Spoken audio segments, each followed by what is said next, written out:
Hey, Torlando here. We're gonna jump into quarterly planning in the planner section.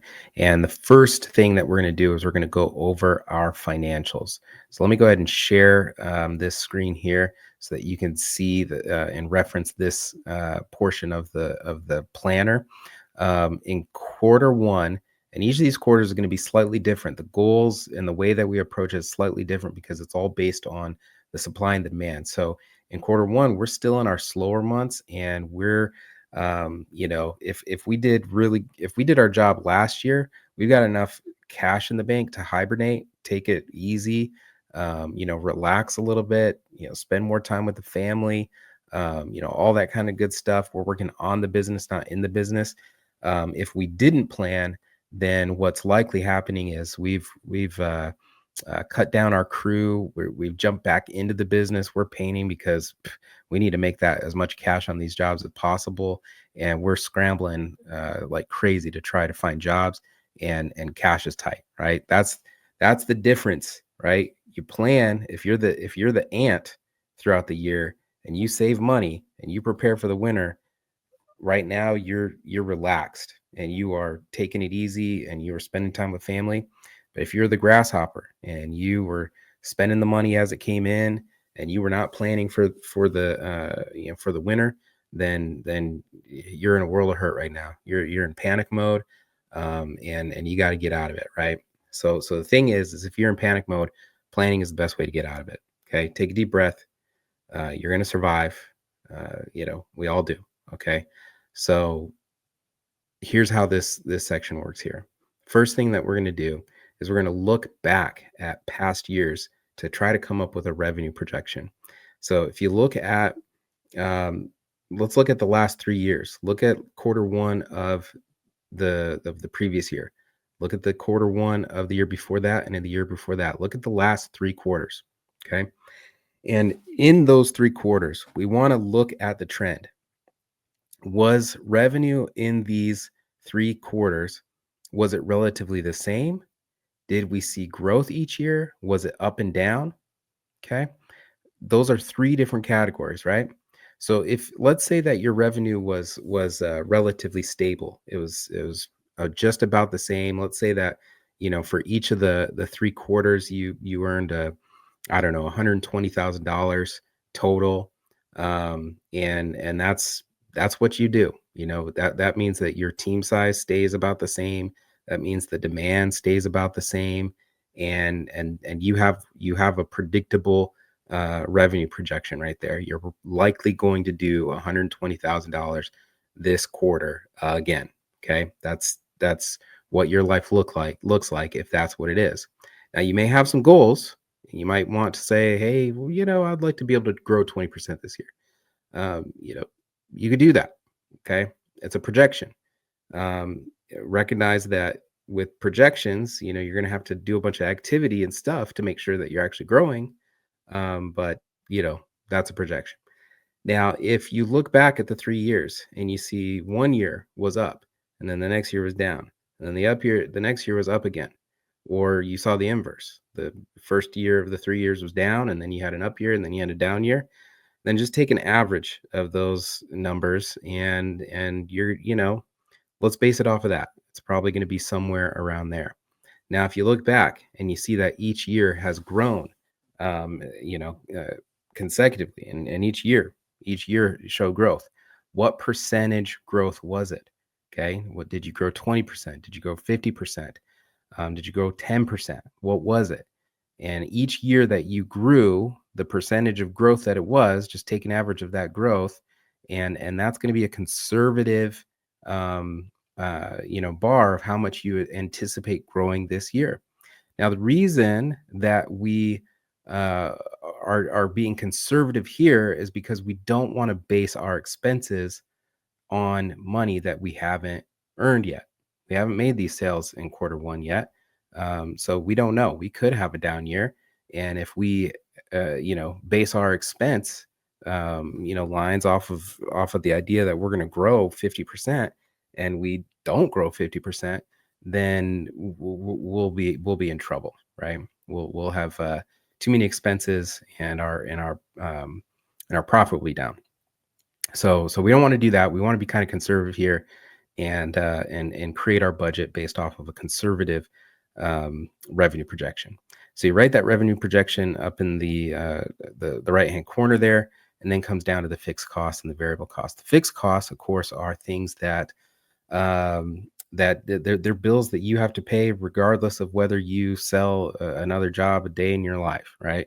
They're your utilities, they're your subscriptions, they're your phone bill, they're all these bills and stuff like that that come out whether or not you got a job. Okay, so you're gonna write those down, and if you pay it as a monthly fee, let's say it's your phone bill, your work phone bill, and that's $80 a month, and then we're looking at the whole quarter. So you're gonna want to multiply that by 3. Okay, and so we're looking at $240 for that, expected for that phone bill. With variable costs, those are all the costs that happen only when you have a job. So if your materials, your paint, your supplies, those things, if you buy those when you have a job, that's a variable cost. Your labor is a variable cost. Depending on how you pay yourself. Okay, if you pay yourself a salary, that's actually a fixed cost.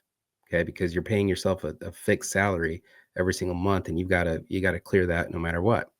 If you pay yourself a commission, then that's a variable cost because you don't pay yourself until the company earns business. Now I pay myself a commission. I'm 100% commission in my business, and so that becomes a variable cost on my part, right? Um, Tell you what, lights a fire, makes me work hard to make that money. But that's how it goes, right? And so you put all those variable costs in there, and then you add them up, and you put all the fixed costs down there, and you add them up, and you make sure that it's reflective of 3 months, and then you have your total costs. Now the total costs, we just have to make sure that that's less than the revenue, right? If it's less than the projected revenue, we're good. If it's close to the projected revenue, we're nervous. If it's less, if your costs are greater than the projected revenue, then we got to get some of these things on the chopping block.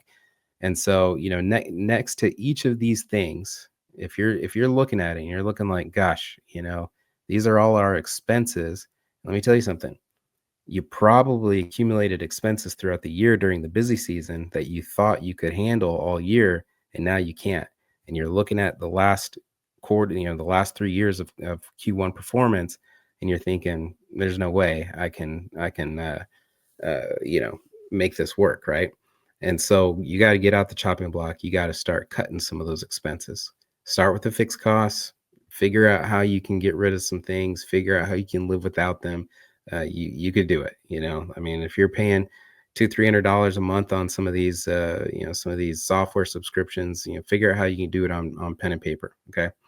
Um, with the variable costs, those a lot of times, the way that you lower those is by negotiation, right? You go down to the paint store. Now is a great time of year to negotiate your paint bill. Say, hey, I'd love to get, at least I'd love to see how we can, lower the cost of our paint there. Okay. So that's the process here is you're going to enter into negotiation on those bills, negotiate your insurance premiums, negotiate your paint store bill, negotiate, go back to your fixed costs, negotiate those bills, or cut them. Say, hey, I'm getting ready to cut you unless you can give me a better deal. If you can't, then you're gone. You're cut. Okay, it's as simple as that. Going to a competitor. All right, this bottom part down here. Let's take a look. I'm going to move myself here. So this is a chart to help you understand where your costs are relative to your revenue. For the sake of a good looking and simplistic design, I did not label the lines. You're intelligent enough to do that. So like take a look at that solid line. You'll use a solid line for your revenue, and just draw a line uh, across this, the 3 months of where that revenue is going to be. So that vertical axis, the y-axis, is the amount of revenue.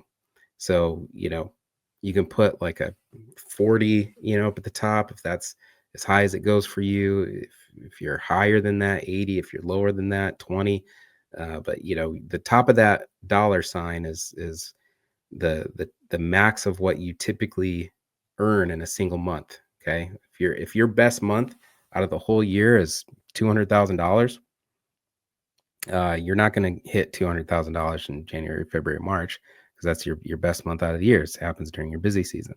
So maybe this is closer to 40 or 80, right? So we write 40 up at the top, and let's say that we look at the last 3 years, and the average of January ended up being about $20,000.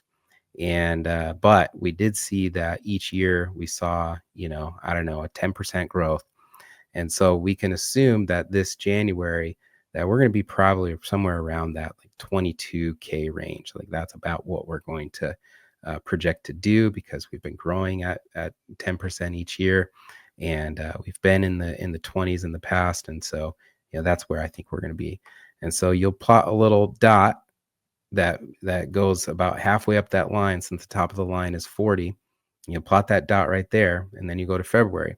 Now, let's say February, it's a shorter month. A lot of times we see a little bit of a dip compared to January and February. And so let's say that actually, the history there is about $15,000. Again, we recognize that we hope that there's going to be about a 10% growth. And so, we're looking at, 16.5K, and that's the hope there. And so you plot that line relative to where that, 22K mark was. But then March, we see that big jump, and oh, good, thank goodness we're back at 40,000. And so we plot that line. And then you just draw the line, you connect the dots from January to February to March, and that's your revenue line. This is important. This is why we do this, okay? Because that second line, that dash line, that's going to be your fixed costs. And your fixed costs have to live well below that revenue line, okay? We do not want our fixed costs to be higher than the revenue line. We don't want the revenue line to dip below the fixed costs. And so hopefully those fixed costs are a straight line all the way across. If you tallied up your fixed costs for the month, let's keep it simple. Let's say our total fixed cost ended to be $3,000, which is roughly about $1,000 a month. You're going to plot a line at $1,000, and it's going to go straight across. And ideally, our revenue never ever gets close. In this example, the revenue does not get close. The closest it gets is 15.5 or 16.5 K, and that's well above this $1,000 mark. Now your variable costs, they go up and down with your revenue. And so let's say you've got your material costs, maybe that's about 15% of your total revenue, and you've got commissions of 10 to 20%. So we're sitting at about 35%.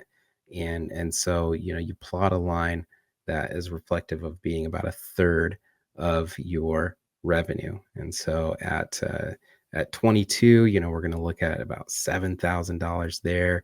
At 15.6, we're going to be looking at about 5,000 there. And then at March up to that 40, we're going to be looking at what about 12, a little less than $12,000, right?